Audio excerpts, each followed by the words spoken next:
Ses amis l'encourageaient à le tromper. Cela est amusant, il ne le découvrira pas, a écrit sa meilleure amie. Une semaine plus tard, je lui ai remis les papiers du divorce. Eh bien, aimes-tu ce genre d'amusement? Le moment s'est brisé comme du verre. Une seconde, je rinçais simplement ma tasse à café et la suivante, j'étais figé, fixant l'écran de l'ordinateur portable de Madison, laissé ouvert sur le comptoir de la cuisine. Sa discussion de groupe brillait là comme une enseigne au néon de trahison. Je ne sais pas ce qui m'a poussé à regarder. Peut-être était-ce la façon dont elle s'était précipitée ce matin-là, ou peut-être un instinct silencieux qui me murmurait depuis des semaines. Mais rien, absolument rien ne m'avait préparé au mot que j'ai lu. Il est tellement naïf. Je jure que je pourrais m'en tirer avec n'importe quoi. Ma fille, fais-le simplement. Les hommes mariés ne remarquent rien à moins que tu ne l'écrives dans le ciel. Rire. Il est trop gentil pour se douter de quoi que ce soit. Assure-toi d'effacer tes messages la prochaine fois. Il y avait des émojis qui riaient. Un clin d'œil, et sa réponse, honnêtement, je pourrais embrasser mon ancien petit ami devant Ryan et il me demanderait encore si je veux du thé. Mon nom, juste là. Un coup de poing dans la poitrine. Pendant un instant, mes doigts refusaient de bouger. Puis j'ai attrapé mon téléphone et j'ai commencé à prendre des photos de l'écran avec des mains qui tremblaient plus que je ne voulais l'admettre. Chaque message cruel, chaque commentaire moqueur. Je me fichais de savoir à quel point cela semblait mesquin. Ce n'était plus de la paranoïa. C'était une preuve. Et chérie, as-tu vu mon chargeur de téléphone? Sa voix a résonné dans le couloir. J'ai à peine eu le temps de fermer l'ordinateur portable et de me retourner avant qu'elle n'entre dans la cuisine. Il est là, a-t-elle dit, attrapant son chargeur sur la table, me donnant un petit baiser rapide sur la joue comme si elle ne venait pas de plaisanter sur la trahison dans mon dos. Tu vas bien, a-t-elle demandé, marquant une pause, la tête penchée. Tu as l'air pâle. J'ai forcé un sourire. Juste fatigué. Je n'ai pas très bien dormi. Elle a hoché la tête, fredonnant doucement, puis est repartie dans le couloir, joyeusement ignorante que je voyais désormais tout son monde sous un jour différent. Alors que je me tenais là, de nouveau seul, le bourdonnement du réfrigérateur est devenu un tonnerre dans mes oreilles. L'air autour de moi semblait être de la glace, dense, irrespirable. J'ai agrippé le bord de l'évier et j'ai fixé mon reflet dans la vitre sombre au-dessus. Ce reflet ne me ressemblait plus. Pendant les 9 dernières années, je pensais que nous étions solides. Je suis un expert en sinistre. Je répare les choses, je donne un sens au désastre. Je vis à Omaha, j'ai une maison décente, une cour propre, je fais des grillades le samedi. Notre vie était simple, stable, prévisible. Mais maintenant, il n'y avait rien de prévisible dans tout cela. Je n'ai pas crié, je n'ai pas brisé de verre, je ne l'ai pas confronté. Pas encore. Parce que quelque chose en moi murmurait, ne réagis pas. Pas maintenant. Pas encore. Elle pense que je suis prévisible. Laissez-la continuer à penser cela. Une tempête se levait en moi, mais elle ne se verrait pas à la surface. Pas avant que le moment soit venu. Et quand ce moment viendrait, elle ne le verrait pas venir. Ce soir-là, le soleil plongeait dans l'horizon du Nebraska, projetant de longues traînées dorées à travers notre jardin. Nous étions sur le porche, Madison et moi, 2 verres de vin rouge bon marché entre nous, et une liste de lecture de guitare douce jouant depuis son téléphone sur le rebord de la fenêtre. C'était exactement le genre de nuit que nous avions toujours dit préférer. Calme, familière, confortable. Mais pas ce soir. Pas pour moi. Elle était assise dans le fauteuil en osier à côté du mien, les jambes repliées sous elle, pieds nus et détendus comme si elle n'avait pas un seul secret au monde. Elle faisait tourner son verre paresseusement et m'a regardé avec ce même sourire facile dont j'étais tombé amoureux des années auparavant. « Tu es silencieux ce soir » a-t-elle dit, la voix chaleureuse. « Tout va bien ?» J'ai hoché la tête, sirotant lentement. Juste fatigué. Longue journée. Elle a penché la tête en arrière et a fermé les yeux, laissant la brise attraper ses cheveux. Raconte-moi. Jessica n'a pas arrêté de saturer notre discussion de groupe toute la journée à propos de son patron, encore une fois. Elle dit qu'elle est prête à simuler une blessure juste pour avoir une semaine de congé. J'ai observé son visage attentivement. Ce nom, Jessica, était dans les messages. Aaron aussi. Brie aussi. J'ai remué mon vin doucement. Comment vont-elles, d'ailleurs? Tes amis, je veux dire. Je ne les ai pas beaucoup vus dans le coin ces derniers temps. Madison a ouvert les yeux et a ri. Ce n'était pas forcé. Ce n'était pas prudent. C'était le genre de rire que l'on ne fait que lorsqu'on est complètement inconscient d'être sous un microscope. Oh, comme toujours, a-t-elle dit, écartant les cheveux de son visage. Tu les connais. Bruyante, dramatique, parlant toujours de quelque chose de ridicule. Tu perdrais la tête si jamais tu devais assister à l'une de nos soirées vin. J'ai souri, mais il n'y avait aucune chaleur. Juste une inclinaison curieuse de ma tête. Ridicule comment? Elle a haussé les épaules, posant son verre sur la balustrade. Oh, tu sais, Jessica est toujours accrochée à son ancien petit ami. Brie est convaincue qu'elle devrait ouvrir un compte Instagram pour son chat. Et Aaron a une nouvelle règle stipulant que si tu n'es pas marié à 35 ans, tu devrais simplement traiter la vie comme des vacances d'été. Elle dit que l'engagement est un piège social. Elle a eu un autre petit rire, puis a secoué la tête. Elles sont folles, mais je les aime. J'ai laissé ces mots flotter dans l'air. Chacun de ces noms était gravé dans cette discussion comme une marque au fer rouge. Les mêmes femmes qui plaisantaient sur le fait de tromper leur mari. Les mêmes femmes qui l'incitaient à mentir, qui riaient de moi comme si j'étais un personnage naïf de comédie télévisée trébuchant avec une confiance aveugle. Et la voilà qui parlait d'elle comme s'il s'agissait d'un inoffensif club de lecture. As-tu déjà pensé qu'elles ne sont peut-être pas très bonnes pour toi, ai-je demandé doucement, sans tourner la tête, faisant simplement tourner le vin à nouveau. Comme si peut-être elle t'avait un peu changé. Il y a eu un instant d'immobilité. Elle s'est tournée pour me regarder avec les sourcils haussés. Que veux-tu dire, a-t-elle demandé, la voix toujours légère, mais il y avait maintenant une tension, une légère ride dans le tissu lisse de son calme. J'ai haussé les épaules. Toujours aussi désinvolte. Je ne sais pas. Je vois juste la façon dont tu es avec elle parfois. Les blagues, les choses qu'elles disent, cela ne te ressemble pas. La bouche de Madison a légèrement tremblé. Pas tout à fait un sourire, pas tout à fait un froncement de sourcils. Elle s'est penchée en arrière, croisant les bras. Ce sont juste mes amis, Ryan. Tu ne comprends pas la façon dont les filles plaisantent. C'est inoffensif. Ce n'est pas si profond. J'ai hoché la tête lentement. Bien sûr, je suppose que non. Elle a plissé les yeux un instant, mais quand je n'ai offert aucune provocation, elle a décroisé les bras et a de nouveau attrapé son vin. Quoi qu'il en soit, a-t-elle dit en sirotant. Je pense que je vais les recevoir la semaine prochaine. Je pourrais faire un de ces plateaux de fromage face auxquels tu lèves toujours les yeux au ciel. J'ai gloussé juste assez pour garder l'atmosphère légère. C'est très bien. Assure-toi juste que j'ai un endroit où me cacher. Elle a ri à nouveau, et juste comme ça, la tension s'est dissipée pour elle. Mais au fond de moi, cette froide curiosité avait fleuri en quelque chose de plus vif. Parce que maintenant, je ne me demandais pas seulement ce qu'elle cachait d'autre. Je me demandais depuis combien de temps elle le cachait. Et plus que cela, je voulais comprendre les règles de son monde. Celui qu'elle partageait avec ses femmes. Celui où la trahison était une blague et la confiance un jeu de société.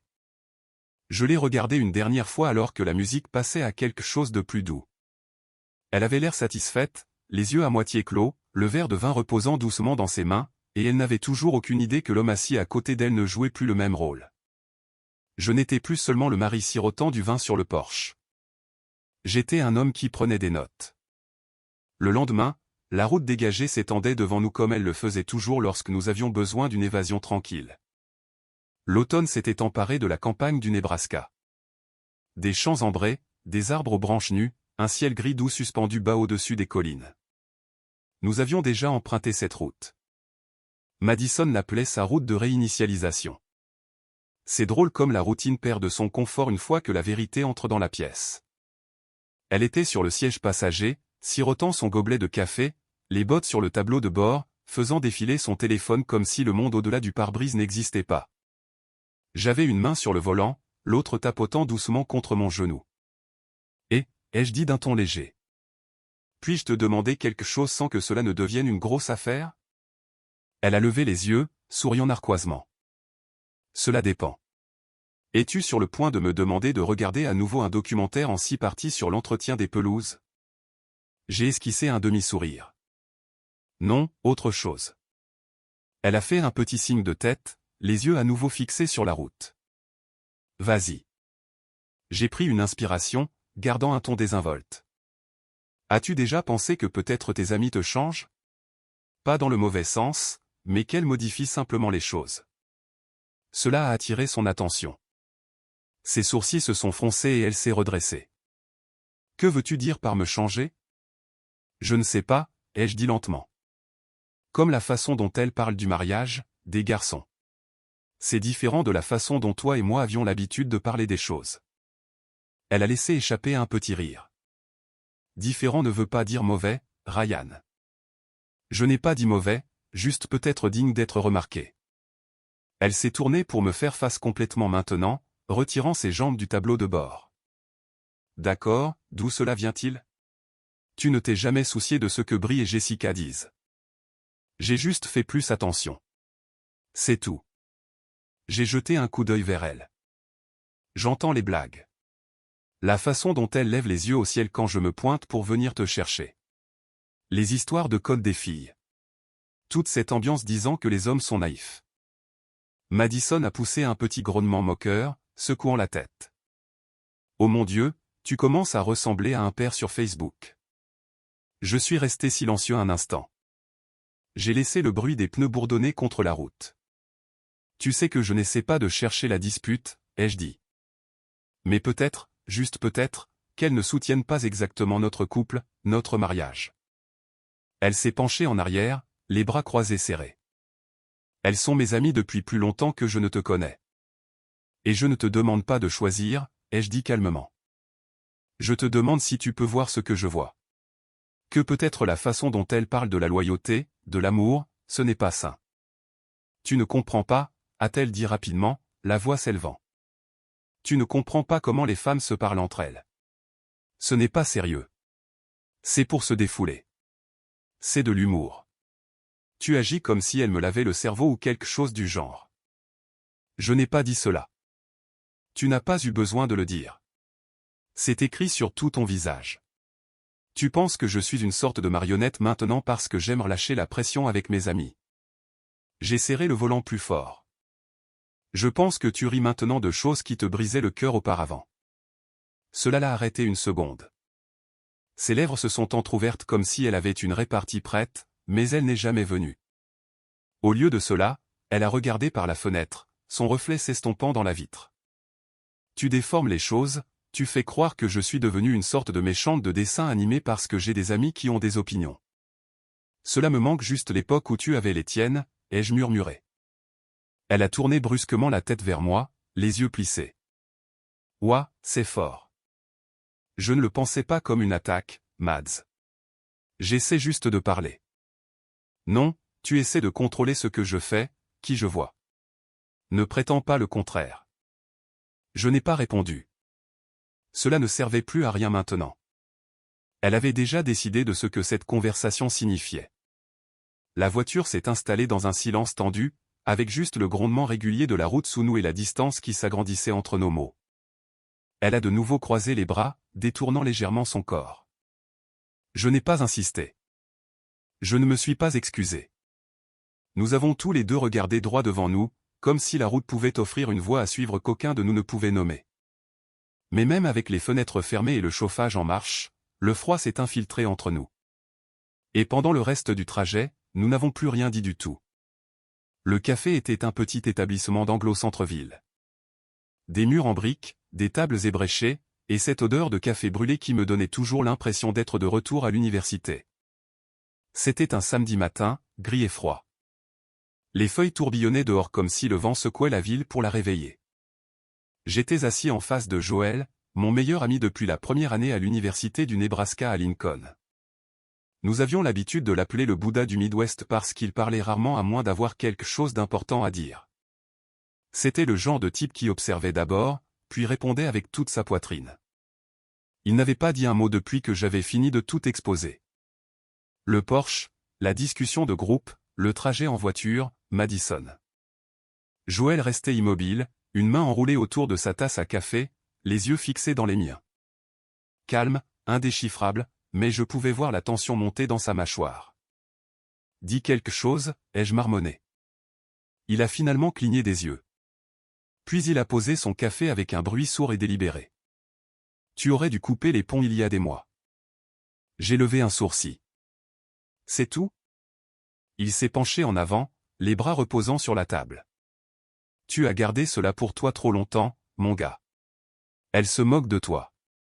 Elle la coche pour la trahison comme si c'était une soirée de jeu questionnaire. Et tu continues à distribuer le bénéfice du doute comme des bons de réduction. » J'ai laissé échapper un soupir, frottant la nuque. Ce n'est pas facile. Il n'y a pas qu'elle. Il y a la vie, les années, le rythme. Joël a secoué la tête. Au diable le rythme. Tu danses sur un rythme qui n'est même plus le tien. J'ai fixé mon café, la surface tremblant légèrement dans mes mains. Je continue d'essayer de trouver où cela a mal tourné, ai-je dit. Avant, elle s'en souciait. Elle tressaillait quand elle pensait m'avoir blessé, même par accident. Maintenant, elle plaisante sur l'infidélité, qualifie cela de rien du tout, et je suis le méchant pour l'avoir remarqué. Joël n'a rien dit pendant un moment. Alors elle n'a pas peur de te perdre. Cela a fait l'effet d'un coup de poing. J'ai hoché la tête lentement. Je pense que tu as raison. Je sais que j'ai raison, a-t-il dit, la voix plus basse. Maintenant, tu essaies toujours de réparer quelque chose qu'elle a cessé de protéger. Dehors, une rafale de vent a envoyé un tourbillon de feuilles oranges devant la fenêtre. Les gens passaient en manteau, le visage baissé, continuant leur vie. Que dois-je faire maintenant, ai-je demandé. Je ne veux pas faire exploser mon mariage pour une discussion de groupe. Ce n'est pas toi qui le fais exploser, a dit Joël. Ce sont elle, et Madison.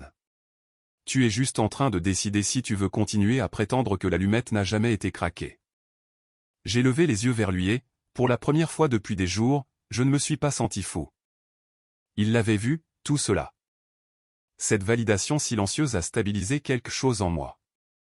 Je ne savais pas encore exactement quel serait mon prochain mouvement, mais je savais qu'il viendrait de la clarté, pas du chaos, pas des cris, pas des supplications, d'un endroit où résidait la dignité. Merci, mon gars, ai-je dit. Joël a simplement hoché la tête, sirotant à nouveau son café comme s'il ne venait pas de lâcher une bombe de vérité qui avait réorganisé toute ma façon de penser. Je ne dis pas d'appliquer la politique de la terre brûlée, a-t-il ajouté. Mais ne retourne pas non plus jouer à la maison parfaite. Il faut tracer des limites. J'ai regardé dehors. Le vent faisait trembler la fenêtre et une femme a resserré son manteau en se dépêchant sur le trottoir. Oui, une limite. Il était temps. La maison était trop calme ce soir-là. Madison était encore sortie. Dans un bar à vin du centre-ville, probablement avec Brie ou Jessica, peut-être les deux. Elle m'avait embrassé sur la joue en sortant, portant ce haut émeraude dont je lui avais dit un jour qu'il lui donnait un air de source d'ennui. À l'époque, c'était un compliment. Maintenant, je n'en étais plus si sûr. J'étais assis seul sur le canapé, lumière baissée, le doux bourdonnement du réfrigérateur étant le seul son en arrière-plan. Pas de télévision, pas de musique, juste moi, le silence, et quel que soit ce sentiment qui pesait lourdement dans ma poitrine. Mon téléphone a vibré une fois, une alerte d'actualité, rien d'important. Je ne l'ai pas regardé. Au lieu de cela, je me suis penché en arrière et j'ai laissé le silence dire ce qu'il avait à dire. Cela m'a rappelé la première fois que j'ai rencontré ses amis. Nous étions à un barbecue dans le jardin, hamburger, bière, ces chaises pliantes qui s'enfoncent dans la pelouse. Jessica m'avait coincé près du barbecue, du vin à la main, me disant que son dernier petit ami ne connaissait rien à la loyauté, ce qui le rendait parfait pour les rencontres modernes. Elle avait ri en le disant, comme si l'idée d'être fidèle était une tendance de mode dépassée. Brie était intervenu. Les hommes ne restent pas fidèles. Ils restent juste jusqu'à ce que cela devienne ennuyeux. Madison avait ri, elle aussi. À l'époque, je n'y avais pas prêté beaucoup d'attention.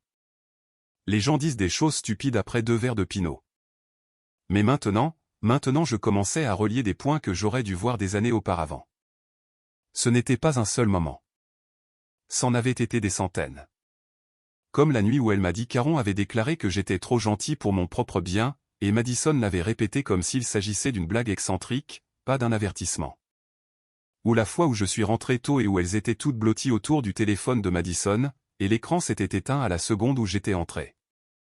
De petites choses, des choses que j'avais balayées parce que la confiance était censée être plus forte que la suspicion. Mais ce soir, assis dans ce salon creux, je ne pouvais plus faire semblant. J'ai repensé aux mots de Joël plus tôt. Elle n'a pas peur de te perdre. C'était cela, n'est-ce pas? Madison ne pensait pas qu'il y aurait un prix à payer. Pas pour les blagues, pas pour les mensonges, pas pour m'avoir traîné dans la moquerie enveloppée de rire. Mais j'avais le choix, moi aussi. Et pour la première fois, je sentais que je prenais du recul par rapport aux décombres. Pas émotionnellement, pas avec colère, juste en traçant une ligne silencieuse et invisible. Le genre de ligne sur laquelle on ne crie pas, le genre que l'on franchit une fois pour ne jamais revenir en arrière. J'ai regardé l'espace vide à côté de moi sur le canapé, puis la fenêtre sombre qui ne reflétait rien d'autre que moi. Elle n'était pas à la maison, et pour la première fois, je ne voulais pas qu'elle le soit. J'ai entendu la porte avant de la voir. Un léger clic, le cliquetis des clés, puis le bruit familier des bottes sur le parquet. Madison est entrée en fredonnant quelque chose à voix basse, le manteau à moitié boutonné, les joues rougies par le froid, ou peut-être par le vin.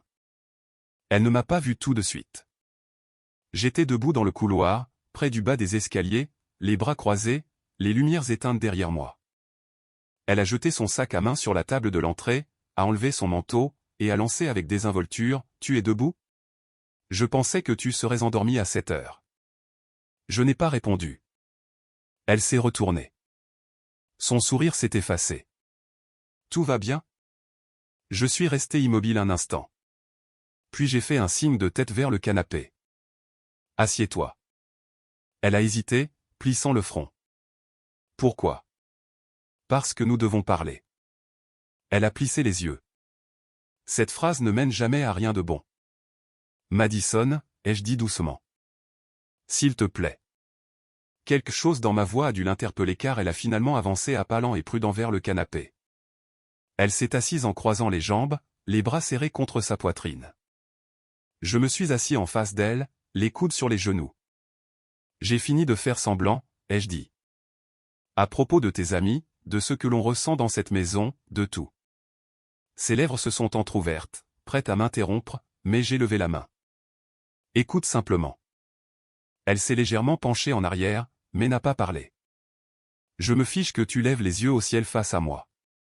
Je me fiche que tu penses que je réagis de manière excessive. Mais je te le dis tout de suite, je ne vais pas partager ma vie avec quelqu'un qui fait de moi la chute d'une blague quand je ne suis pas dans la pièce. Ses yeux se sont aiguisés. De quoi parles-tu? J'ai vu les messages. Silence. Elle n'a même pas cligné des yeux au début. Quel message? Tu sais lesquels.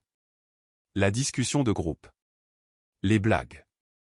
La partie où vous riez toutes du fait que j'étais trop confiant pour remarquer si jamais tu allais voir ailleurs. Elle m'a fixé, immobile, puis a poussé un petit rire narquois. Tu as fouillé dans mes affaires. Non, tu l'as laissé ouvert. Je ne suis pas allé chercher, mais je n'ai pas non plus détourné le regard. Sa mâchoire s'est contractée. C'était juste des paroles, Ryan. Des paroles stupides, stupides.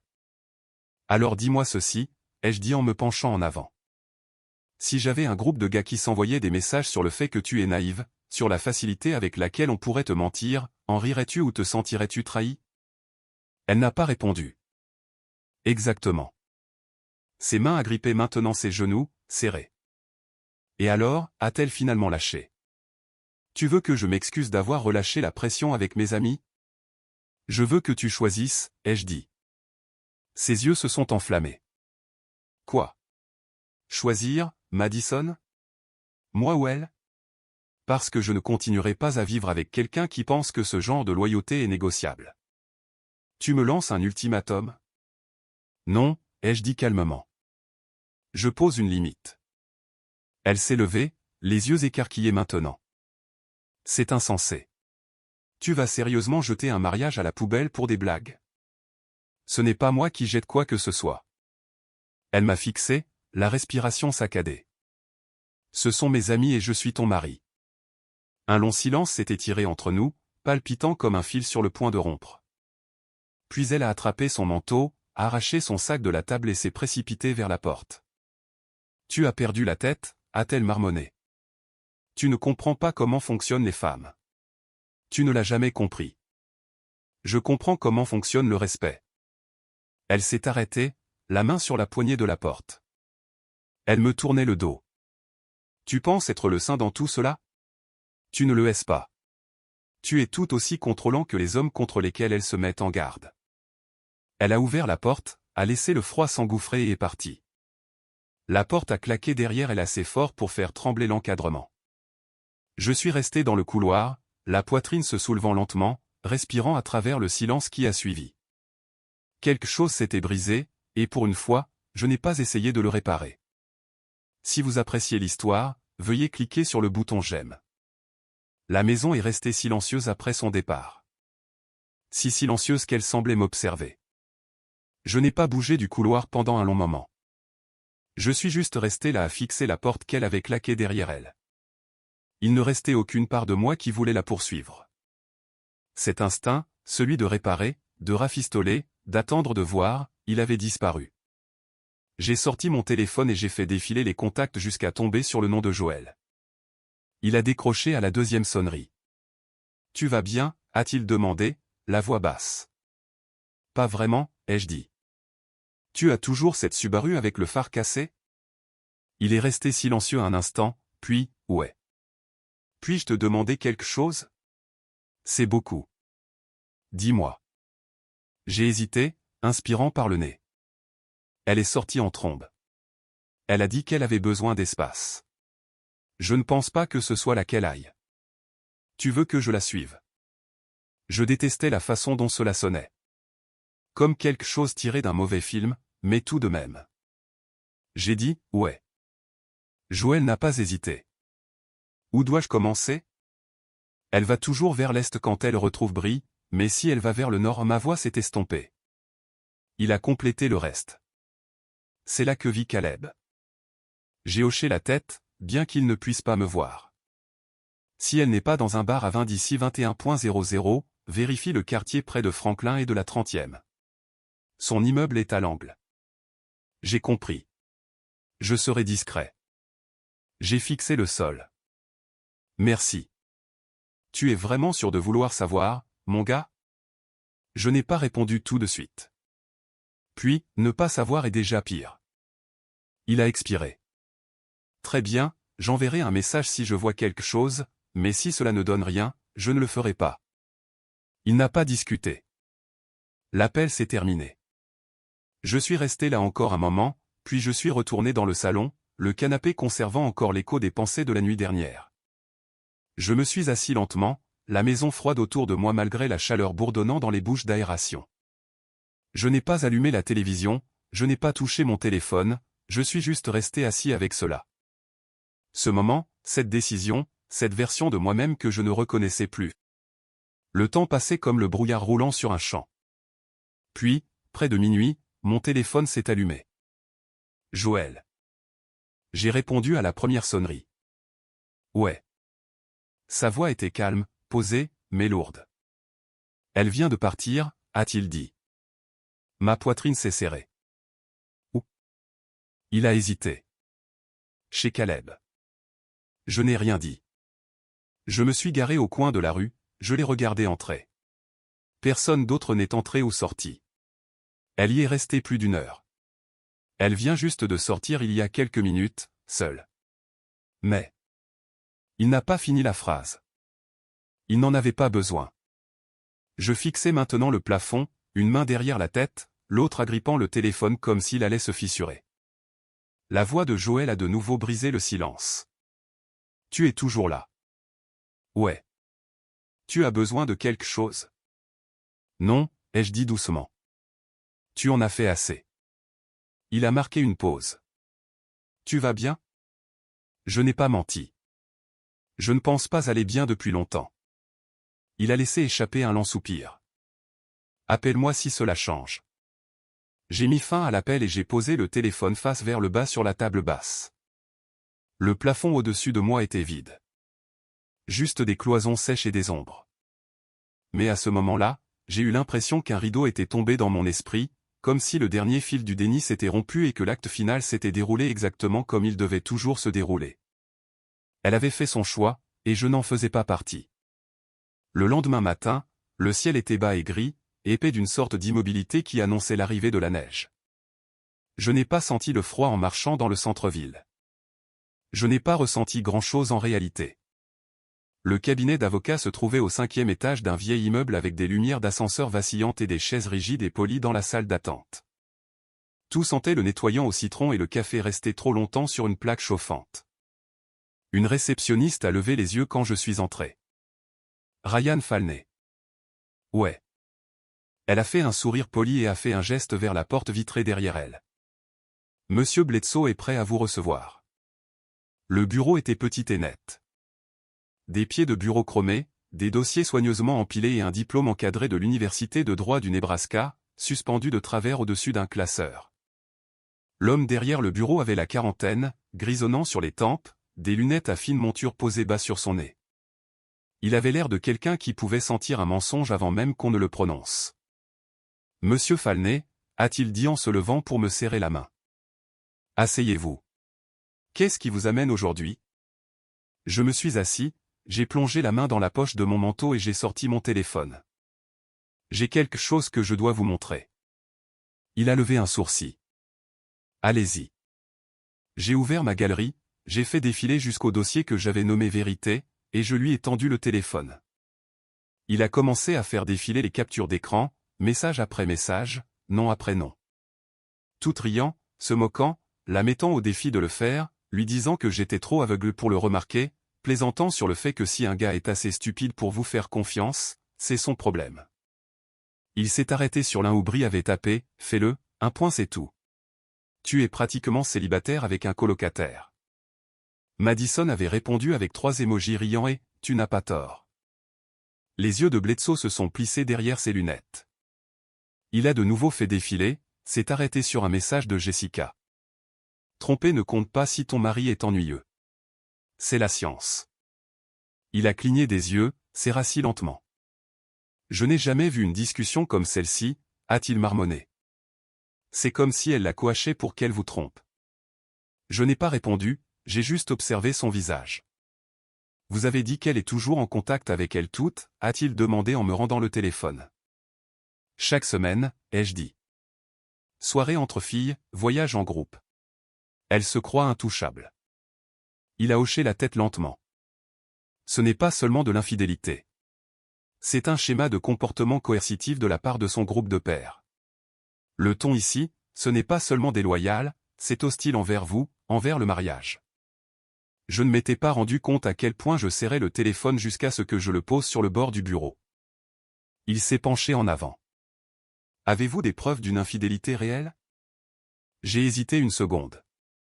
Elle a quitté l'appartement de son ancien petit ami à minuit. Mon ami l'a suivi. Il a levé un sourcil mais n'a pas insisté. C'est noté. Malgré tout, ce fil de discussion est accablant. Il brosse un tableau clair de l'intention, de l'influence et du mépris. Surtout si vous envisagez le divorce. C'est le cas. Il a de nouveau hoché la tête. Alors c'est un cadeau. J'ai laissé échapper une respiration silencieuse par le nez. Cela aide-t-il? Cela aide beaucoup, surtout pour le partage des biens. Et si jamais cela touche à la garde, cela montre une instabilité morale. Je n'étais pas un homme enclin au fantasme de vengeance. Mais entendre cela, savoir que cela avait de l'importance, m'a offert quelque chose de proche de la satisfaction. Pas de la joie, juste la confirmation que je ne l'avais pas imaginé, que ce que je ressentais, ce que je voyais était réel. Que se passe-t-il ensuite, ai-je demandé. Nous allons déposer les papiers, a dit Bledsoe calmement. Et quand nous les lui remettrons, je vous suggère de rendre cela mémorable. J'ai presque souri à cela. Presque. Ce soir-là, je suis rentré à la maison qui sentait le romarin et l'ail. Les lumières étaient tamisées, la musique basse, l'une de ces listes de lecture indépendantes que Madison mettait toujours quand elle voulait que la maison ressemble à un film. Une bougie vacillait sur la table à manger. Elle avait même allumé les grandes que nous n'avions pas touchées depuis notre anniversaire de mariage il y a 2 ans. Elle est sortie de la cuisine dans une robe puis les pieds nus, tenant 2 verres de vin comme si aucune des 3 dernières nuits ne s'était produite. « Te voilà » a-t-elle dit doucement en m'offrant le verre. Je l'ai pris, non pas parce que je voulais le boire, mais parce que la pièce avait commencé. J'ai pensé que nous pourrions remettre les compteurs à zéro, a-t-elle dit en prenant une gorgée de son propre verre. Je déteste la façon dont nous avons été ces derniers temps. Je l'ai étudiée. Pas une trace de culpabilité, pas un mot sur l'endroit où elle était allée la nuit précédente. Rien dans ses yeux, si ce n'est cette chaleur soigneusement préparée qu'elle avait toujours supportée quand elle avait besoin que les choses aillent dans son sens. Ouais, ai-je dit d'un ton léger. Moi aussi. Elle a souri, visiblement soulagée. Je sais que je me suis mise sur la défensive. Je me suis senti attaqué et peut-être que je n'aurais pas dû m'emporter comme ça. Je suis désolé. J'ai hoché la tête lentement. Merci de l'avoir dit. Elle a tendu la main, a touché mon bras doucement. Nous sommes meilleurs quand nous n'écoutons pas les autres. Tu sais, mes amis sont bien intentionnés, mais parfois elles m'entraînent dans leur drame. Et je me laisse détourner du droit chemin. J'ai siroté le vin sans répondre. Madison s'est dirigée vers la cuisine, sortant des légumes rôtis du four comme si de rien n'était. Ne mêlons plus personne à cela, d'accord? Redevenons-nous. Nous. J'ai presque tressailli à ce mot. Nous avait disparu depuis longtemps, mais j'ai souri. Facilement. J'ai pratiqué la façon dont elle aimait toujours. Le dîner sent très bon, ai-je dit en posant mon verre. Elle a souri par-dessus son épaule. J'imaginais que tu dirais cela. J'ai utilisé l'assaisonnement que tu aimes. Tout en elle ce soir était familier, délibérément, comme une répétition générale pour le pardon. Mais je savais à quoi m'en tenir. Je savais avec qui elle était la nuit dernière. Je savais ce qu'elle disait de moi. Et je savais exactement de quel genre de fin cette scène avait besoin. Laissez-la mettre la table. J'apporterai le grand final. Nous avons mangé ensemble, les assiettes pleines de nourriture que j'ai à peine goûtée. Elle m'a raconté sa journée comme si elle essayait de recoudre quelque chose sans reconnaître la déchirure. Lorsqu'elle s'est penchée par-dessus la table pour remplir mon verre, sa main a frôlé la mienne. Nous irons bien, n'est-ce pas? J'ai soutenu son regard. Bien sûr. Parce que j'avais déjà envoyé la confirmation finale à Monsieur Bledsoe 2 heures plus tôt. Les papiers étaient préparés. Tout ce qui restait était la livraison, et elle n'arriverait pas dans une enveloppe ordinaire. Pas pour quelqu'un qui pensait que la trahison était une blague passée entre des verres de vin et des discussions de groupe. Elle rirait avec elle une fois de plus, et ce serait moi qui lui donnerais la chute de l'histoire. C'était vendredi soir, et la maison était plus bruyante qu'elle ne l'avait été depuis des semaines. Madison rayonnait, riant dans la cuisine alors que Brie coupait du brie sur une planche en bois, et que Jessica débouchait une deuxième bouteille de vin. Aaron était déjà pieds nus, tenant son verre comme un microphone, racontant une histoire dramatique sur sa vie amoureuse qui faisait plier tout le monde en deux.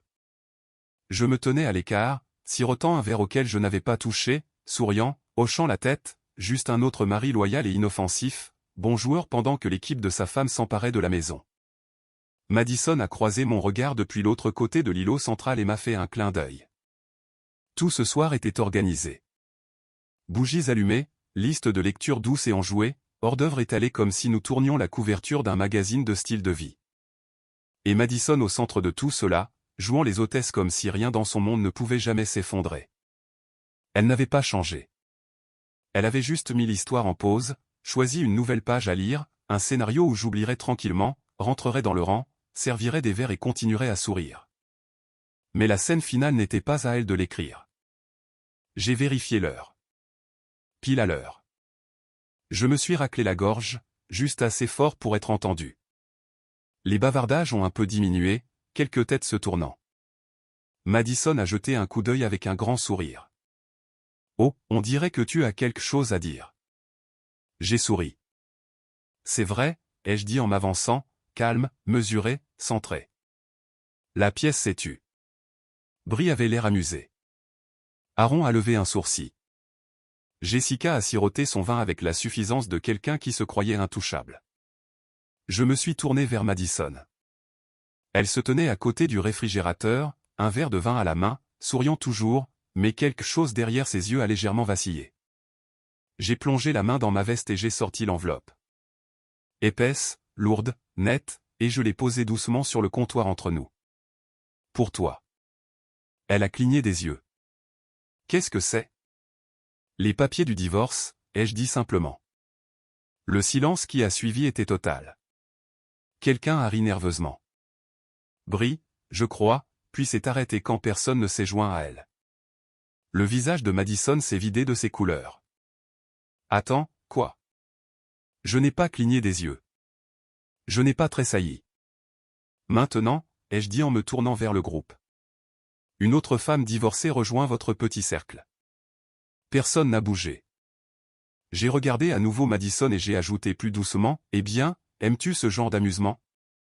Elle a fixé l'enveloppe comme si elle allait la mordre, puis doucement, Ryan, pouvons-nous en parler? J'ai secoué la tête. Nous avons fini de parler. S'il te plaît, a-t-elle dit rapidement en contournant le comptoir, la voix haletante.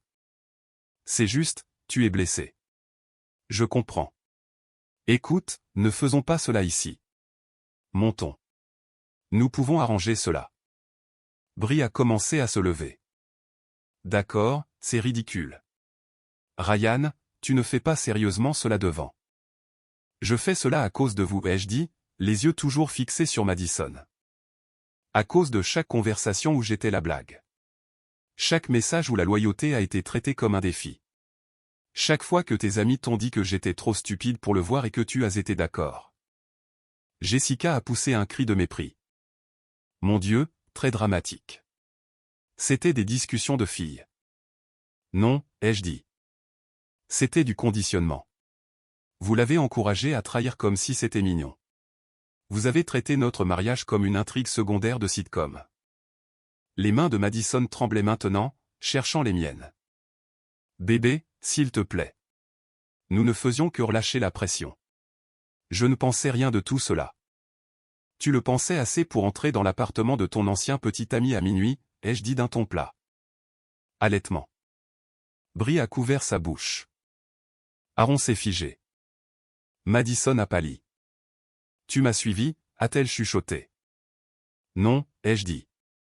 Joël l'a fait. Elle a reculé en trébuchant, heurtant le comptoir. Tu m'as fait suivre? Je me suis légèrement penché en avant. Je t'ai accordé ma confiance. Tu l'as transformée en comédie. Jessica s'est levée. D'accord, nous partons. J'ai hoché la tête. Bien. Vous en avez fait assez. Brie a marmonné, ouah, attrapant son sac à main comme si elle était celle à qui l'on faisait du tort. Mais Madison n'a pas bougé. Elle avait l'air d'essayer de respirer sous l'eau. J'ai gâché les choses, a-t-elle dit, la voix brisée. Je le sais maintenant. J'étais juste, je me sentais tiré dans différentes directions. J'aurais dû tracer la limite. Tu ne l'as pas fait, ai-je dit. Et maintenant je la trace pour toi. Des larmes ont perlé dans ses yeux. Je t'aime toujours. Je te crois, ai-je dit. C'est juste que je ne m'en soucie plus. Ses genoux ont failli céder. Elle s'est appuyée sur le comptoir comme si c'était la seule chose solide dans la pièce. Aaron lui a touché doucement l'épaule. Allez, Mads. Partons. Madison l'a repoussé. Non, vous toutes. Cela a commencé avec vous. Vous m'avez poussé à faire cela. Jessica a levé les yeux au ciel. Ne mets pas cela sur notre dos maintenant. Tu as dit que je méritais mieux. Tu as dit. Sa voix s'est brisée. Nous avons dit beaucoup de choses, a rétorqué Brie. C'est toi qui as agi en conséquence. Et juste comme ça, la pièce s'est fracturée. Madison s'est retournée vers moi, les yeux écarquillés par la prise de conscience. La panique atterrissait enfin. Pouvons-nous arranger les choses? Je n'ai pas répondu. Le mal était déjà fait. Elle a regardé ses amies, celles qui la faisaient autrefois se sentir puissante, invincible. Maintenant, elle ressemblait à des étrangères. Et moi, je ressemblais à un homme libre. Je ne suis pas resté pour regarder la suite. Les voix se sont élevées derrière moi. Accusation, culpabilité, déni, tout trébuchant l'un sur l'autre dans l'espace où notre vie avait l'habitude d'être. Puis une main s'est posée doucement sur mon épaule. Joël. Pas de mots, juste ce regard constant. Le genre qui dit, tu as fait ce que tu avais à faire. Nous sommes sortis ensemble dans la nuit froide, la porte d'entrée se refermant derrière nous avec un clic, comme la dernière ligne d'une histoire. Le vent était vif mais propre. Honnête. J'aurais dû le voir plus tôt, ai-je marmonné. Joël a secoué la tête. Tu l'as vu quand cela comptait. Nous avons marché en silence après cela. Nous avions tous les deux changé d'une manière que nous n'avions pas demandé.